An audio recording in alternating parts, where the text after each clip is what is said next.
Šajā video es parādīšu, kā cepu maizi, ko angliski sauc par sourdough, latviski varētu saukt par skābmaizi. Skābmaizei ir ne tikai izteiksmīga garša, bet tā arī saturot līdz pat 97% mazāk glutēna nekā rūpniecisko raugu audzēta maize. Maizes mīklas fermentācijas procesu nodrošina ieraugs, kas satur savvaļas raugus un baktērijas.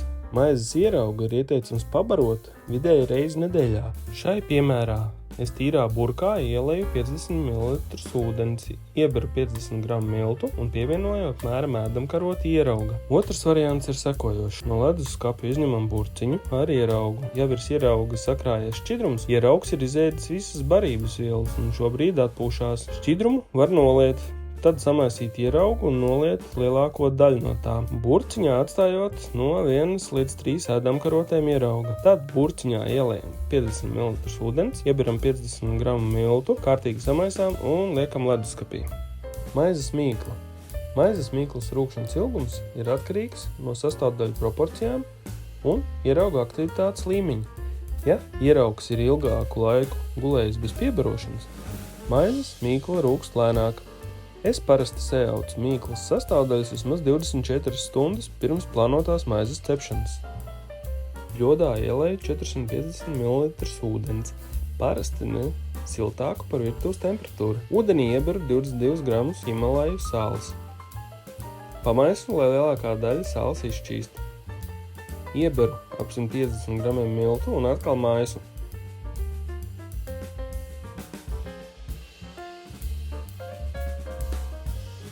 Pievienoju 50 g ieraugu, pamaisu un tad pieberam atlikušos 500 g miltu. Šī ir mīklas mīcīšanas pirmā fāze. To veicu ar ēdamkarotu, jo mīklā ir daudz lipekļu un glutēna. Tad uzlieku bļodai silikonu vāku, lai mīkla neapkalst. Maizes raudzēšanas un mīcīšanas procesam nevajadzētu paņemt daudz laika un uzmanības. Pāris reizes dienā, garām ejot, nomazgāju roku un pamīcu mīklu.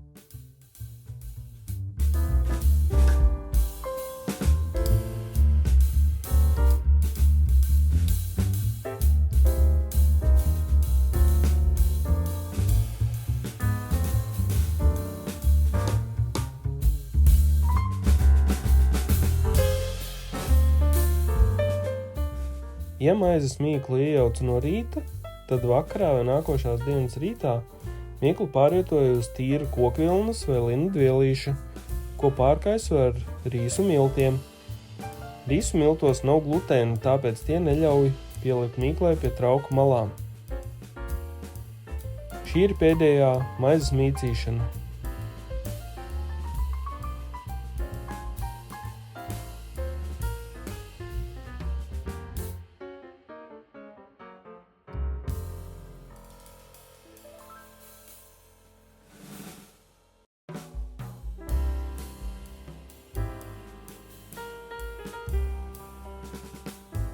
Lieku dvielīti ar mīklu atpakaļ bļodā un uzlieku tai vāku.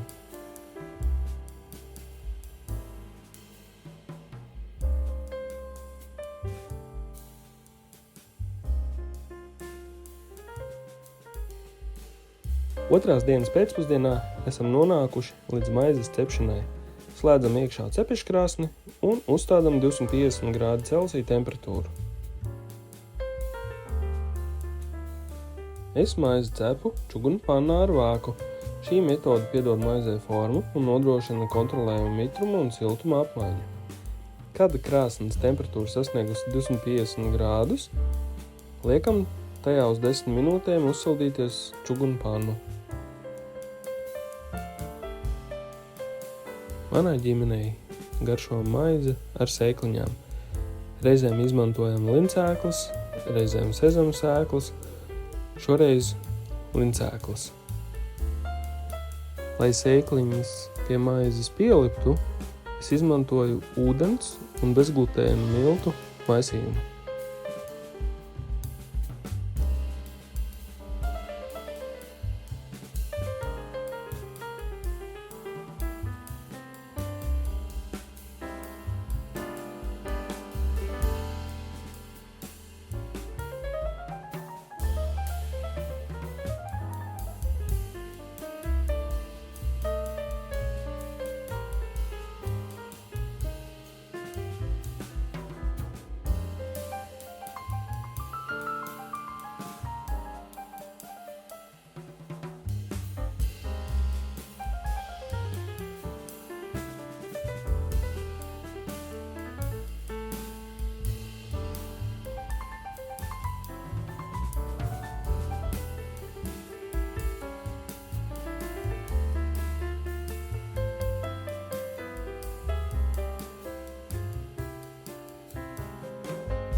Uzstādam cepeškrāsnes temperatūru uz 230 grādiem un cepam 25 līdz 30 minūtes ar vāku.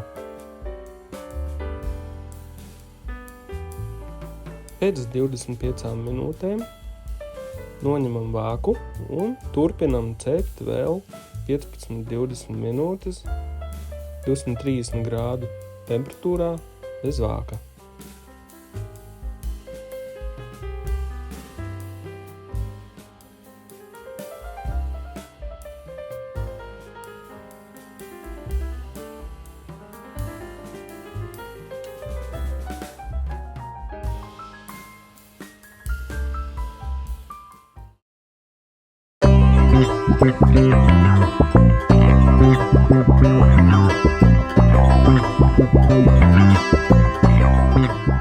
Video rakstīju tiem, kas palūdza mani padalīties ar ieraugu. Noderēs gan tiem, kam ieraugu jau iedevu, gan tiem, kas vēl tikai jautās. Ja video noderēja, vai tas vienkārši likās interesants, ielieciet man iekšā. Labu apetīti!